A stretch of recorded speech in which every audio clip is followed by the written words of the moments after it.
Let's get honest for a second. When people talk about British spies, it's always James Bond with his cocktails and gadgets. But here's the dirty little secret. Britain cranked out a whole generation of spy thrillers in the 1960s that made Bond look almost boring. These weren't just forgotten, they were buried under the red carpet and left to rust. Ever wonder what wild secrets these lost films are still hiding? Buckle up, because some of these movies played the spy game dirtier than you can imagine. Danger Route 1967. Most spy movies want you to believe the hero never breaks a sweat. Danger Route is the cold shower to that fantasy. Here, Richard Johnson plays Jonas Wilde, a British assassin who's so burned out. He can barely stand to kill another target. He's tired, paranoid, and every bit as disposable as the secrets he protects. The film opens with Wilde nearly botching a job, and the agency's thanks is to send him straight into another deadly mission, this time to take out a defector in the Channel Islands. But the real sting? Everyone around him, from supposed allies to lovers, seems to be playing their own game. This is not the world of slick tuxedos and clever quips. The whole movie is shot in muted, chilly tones, making you feel like you're in a hangover that never ends. It's gritty, tense, and at times, almost suffocating. Nobody gets away clean, and even the action feels like a cry for help. Danger Route bombed at the box office and was quickly shoved into the archives. But if you want a spy film that's closer to a nightmare than a fantasy, this is your ticket. You can practically taste the cigarette smoke and regret.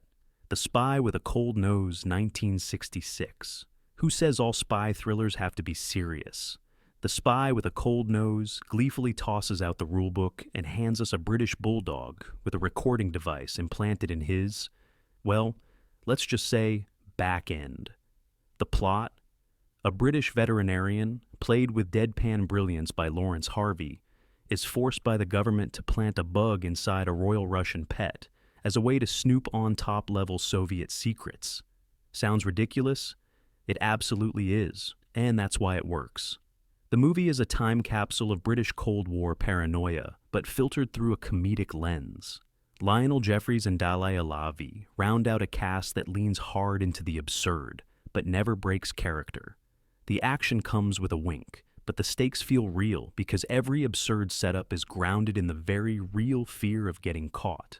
This film never got the credit it deserved, dismissed as too silly at the time.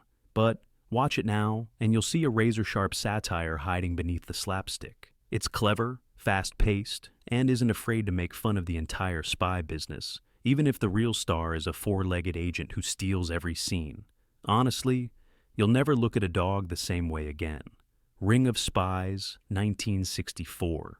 If you thought Britain's biggest spy scandals were just for the tabloids, Ring of Spies blows that idea to pieces. Based on the real-life Portland spy ring case, this film trades high-octane chases for a cold, creeping sense of dread. Bernard Lee, best known as M from the Bond films, stars as Henry Houghton, a bored naval clerk who gets seduced into the world of espionage by a femme fatale and a promise of easy cash. But there's nothing glamorous here, just cheap pubs, rain-soaked streets, and a growing feeling of doom as the net tightens. Director Robert Tronson lets the story simmer, and the tension builds not from action, but from the steady grind of secrets piling up. The film's use of drab, gray British settings is a masterclass in mood. Critics at the time called it too dry and not exciting enough. But that's exactly what makes it chilling. It's a story about the everyday people who get trapped in the gears of spy games, and by the time the walls close in, you realize there's no way out for anyone. Ring of Spies isn't just forgotten. It's practically buried under a pile of real government files, and that's a crime all its own. Deadlier Than the Mail, 1967. Forget what you think you know about the Bulldog Drummond franchise. Deadlier Than the Mail walks in, grins, and throws a grenade into the traditional gentleman spy formula. Richard Johnson's Drummond is part playboy, part bruiser, and totally unprepared for the two female assassins who set out to destroy him. Elka Summer and Silva Cosina steal every scene, flipping the Bond girl trope on its head. They're smart, deadly, and have more personality than any supervillain henchman put together. The film is a candy-colored, swinging 60s fever dream. Fast cars, wild gadgets, and some truly outrageous plot twists make it feel like Bond's naughtier cousin, who never gets invited to family dinners. Critics shrugged it off as a campy cash-in, but Deadlier Than the Mail is pure popcorn fun with a mean streak. It moves like a rocket, never takes itself too seriously, and delivers some of the sharpest banter of the era. If you're tired of spies who act like robots and villains with one-note plans, this is your cure. It's not just a good time, it's a wild ride with bite marks. Some Girls Do, 1969. Sequels are usually where spy series go to die, but Some Girls Do fires up the engine and peels out in the other direction. Once again, Richard Johnson returns as Bulldog Drummond, but this time the plot dials up the madness. The villain, a mad scientist who's trying to sabotage the British aircraft industry using an army of beautiful, mind-controlled female robots. Yes, you heard that right.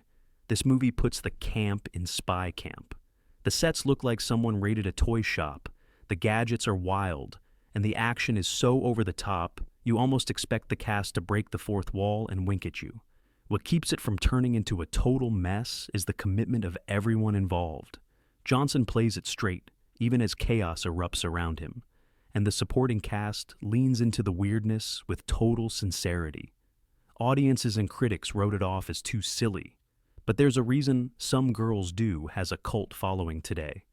It's pure, unapologetic escapism, bright, bizarre, and never dull for a second. Sometimes the best spy thrillers are the ones that know exactly how wild they are and never look back. The Quiller Memorandum, 1966. The world didn't need another James Bond knockoff, and the Quiller Memorandum knew it. This is espionage for grown-ups, set in a post-war Berlin where nothing is black and white. George Segal stars as Quiller, a British agent with no gadgets, no backup, and no patience for nonsense. He's dropped into a city crawling with leftover Nazis and double agents, told to root out a new fascist network with only his wits and a charmingly icy handler played by Alec Guinness. The whole movie is a chess match, quiet, suspenseful, and full of conversations where every word could be a trap. Director Michael Anderson lets the tension simmer, letting you sweat right along with Quiller as he tries to figure out who to trust. The city feels like a character itself, cold, empty, and dangerous at every turn. Critics at the time called it too cerebral, but in reality, that's the hook. If you're tired of bullet-dodging superheroes, this one will remind you how scary a well-placed whisper can be. The Quiller Memorandum isn't just a spy film. It's a warning that, in this world, silence kills just as fast as bullets. The Limbo Line, 1968. Some spy thrillers want you to believe that the bad guys are always wearing black hats. The Limbo Line throws you straight into a mess where every side is a shade of gray. Craig Stevens plays David Marsden, a British agent on the trail of Soviet operatives who are kidnapping scientists and whisking them away behind the Iron Curtain. The movie doesn't waste time with flashy explosions or silly disguises. Instead, it's a slow-burn chase across Europe where paranoia grows with every passing mile. The danger is subtle, a coded message here, a glance that lingers too long there, and suddenly you're not sure if anyone is really on your side. The supporting cast includes Kate O'Mara as a double-crossing love interest, and her chemistry with Stevens keeps things unpredictable. Critics barely noticed this film at release, and it disappeared from cinemas before it ever had a shot. But now, it's a hidden gem for anyone craving a spy story that feels like real, boots-on-the-ground intelligence work. The Limbo Line proves that the most terrifying enemy is the one who knows your secrets before you even realize you have any. Hot Enough for June, 1964. What if James Bond was replaced by the office temp? That's the setup for Hot Enough for June, a clever, tongue-in-cheek British spy caper that's as much about workplace confusion as world-saving missions. Dirk Bogarde plays Nicholas Whistler, a jobless writer who shows up to what he thinks is a regular job interview, only to be recruited as a courier for British intelligence and thrown into a web of international espionage. The humor is bone-dry, and Bogarde's growing panic as he blunders through coded meetings and mysterious packages is pure gold.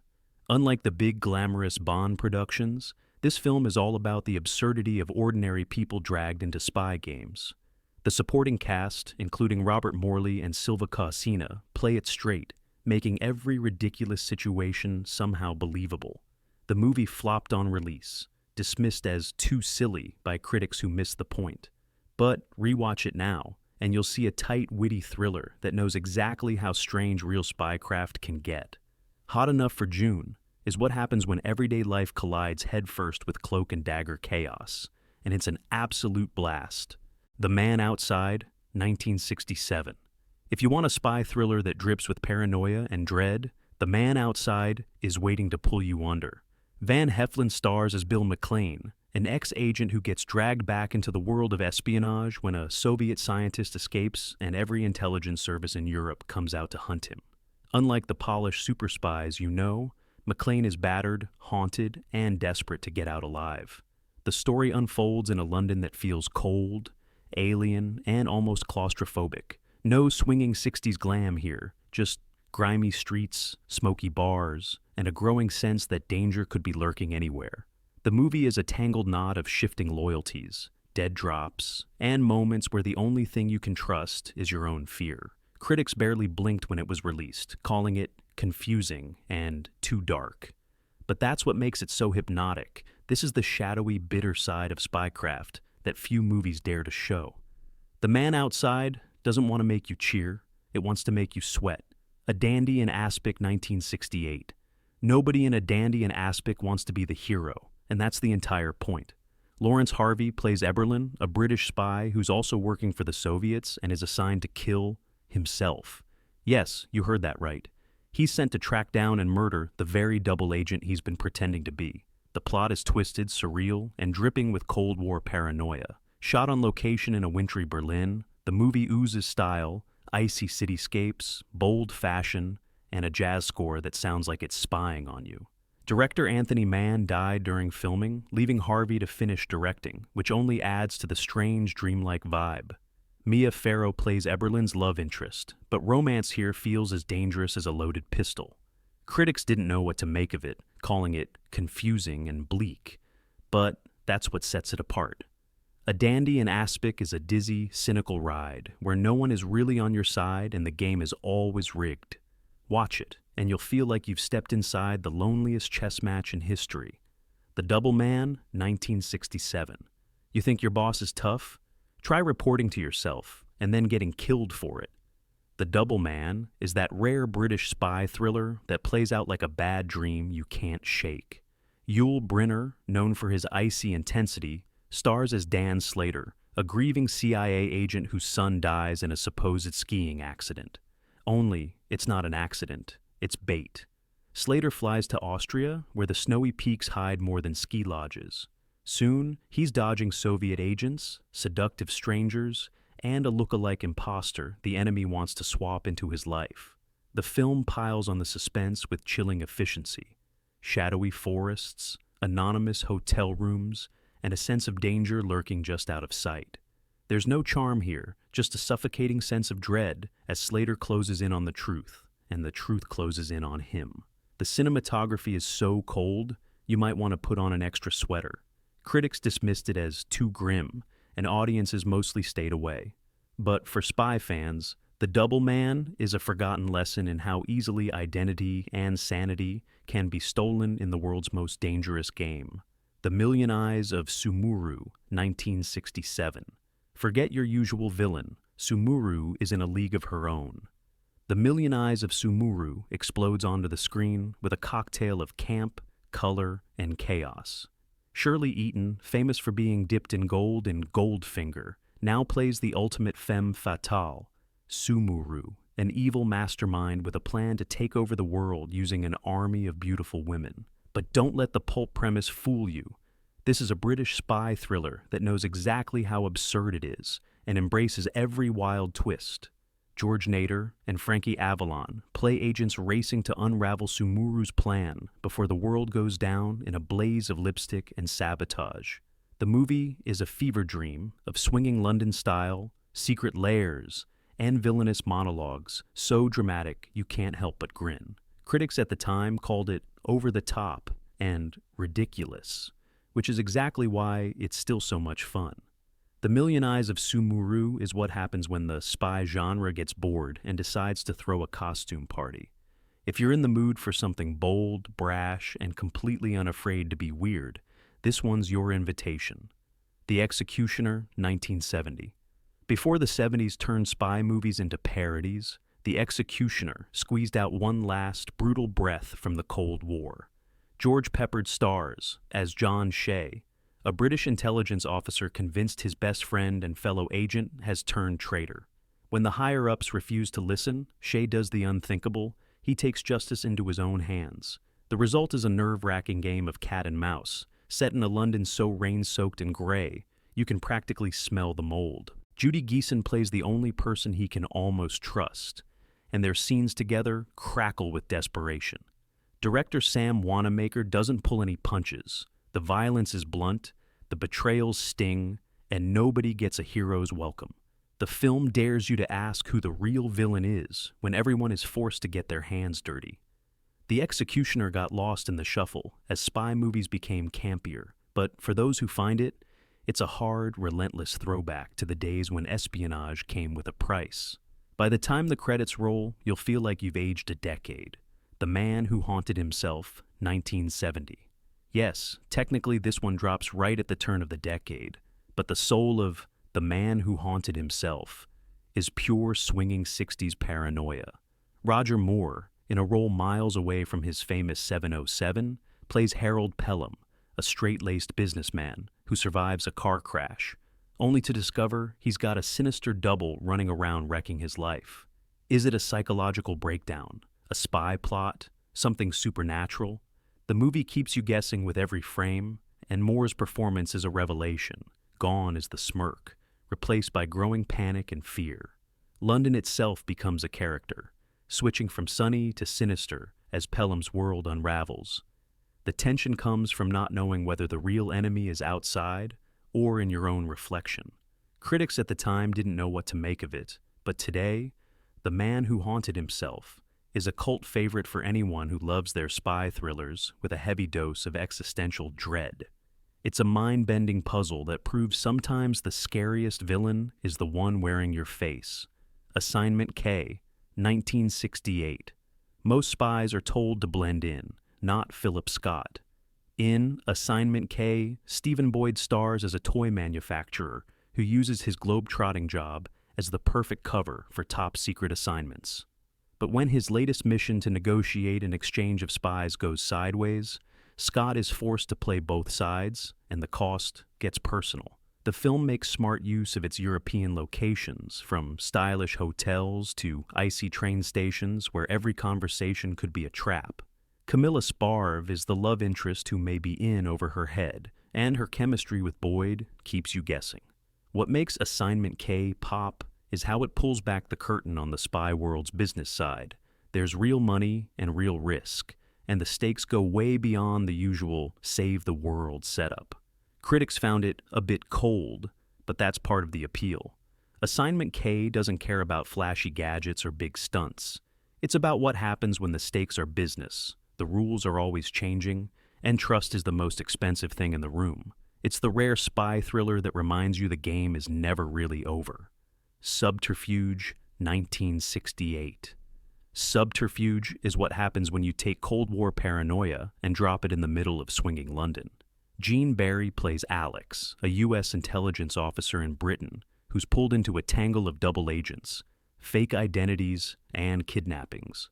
His marriage to the magnetic Joan Collins is already on the rocks, but now he's forced to choose between duty and family as he tracks a mysterious Soviet plot. This isn't the glitzy world of Bond. Subterfuge trades flash for slow-burn suspense and genuine tension. You feel the weight on every character, no one gets off easy, and every smile hides a secret. The city is shot in moody tones, rain-slicked and full of corners where anything could go wrong. Critics yawned when it came out, calling it just another spy flick, but they missed the point. Subterfuge is about the toll this life takes on the people trapped in it. It's a thriller for anyone who knows the scariest thing in the spy game isn't the enemy. It's not knowing who to trust at home. Masquerade, 1965. If you think every spy thriller is about guns and grimaces, Masquerade is here to prove you wrong. This is espionage as farce, and the result is as unpredictable as it is fun. Cliff Robertson stars as an American secret agent sent to the Middle East to protect a young prince from an assassination plot. But the real danger? The web of double crosses and oddball characters swirling around him. Director Basil Dearden fills the film with quick banter, wild disguises, and enough plot twists to keep your head spinning. There's a kidnapping attempt involving a giant cake and an all-star British supporting cast, who seem like they're having as much fun as the audience. Critics didn't know how to market it. Was it a comedy, a thriller, or both? That confusion killed its box office run. But that's exactly why Masquerade is worth rediscovering. It's a rare reminder that sometimes saving the world is just a matter of outwitting the world's biggest fools. If you're tired of spies who take themselves too seriously, this is your antidote. The Long Duel, 1967. The Long Duel blends colonial intrigue with the relentless tension of a classic spy thriller. Set against the backdrop of British India, it stars Yul Brynner as Sultan, a rebel leader fighting for freedom, and Trevor Howard as a determined British officer bent on bringing him in. The espionage here isn't about microfilm or bugged phones. It's about informants, coded messages, and secret alliances forged in the shadows. The film uses the vast desert landscapes to build a sense of isolation, where every conversation could spark betrayal. Brynner plays Sultan with simmering intensity, while Howard's stiff upper-lip Britishness is both his weapon and his weakness. This isn't a traditional spy story, but its cat-and-mouse games and blurred moral lines make it unforgettable. Critics at the time called it too earnest and old-fashioned, but watch it today, and you'll find a story about loyalty, survival, and the high price of secrets. The Long Duel is the kind of forgotten epic that sneaks up on you and leaves a mark. The Man Who Finally Died, 1963. Imagine coming home to find everything you knew has been replaced by shadows and lies. That's the premise of The Man Who Finally Died, a twisty thriller starring Stanley Baker as Joe Newman, a man who returns to post-war Germany searching for his long-lost father, only to discover a maze of Cold War secrets. The film is steeped in dread, with foggy streets, cryptic messages, and the kind of slow-burn suspense that keeps you glued to the screen. As Joe digs deeper, the line between friend and foe blurs, and every answer leads to more danger. It's the sort of movie where nobody ever says what they mean, and everyone has something to hide. Critics barely noticed its release, lost in a year packed with bigger, louder films, but The Man Who Finally Died quietly delivers one of the most unnerving spy stories of its time. If you like your thrillers with a side of existential anxiety and more questions than answers, this one is your ticket.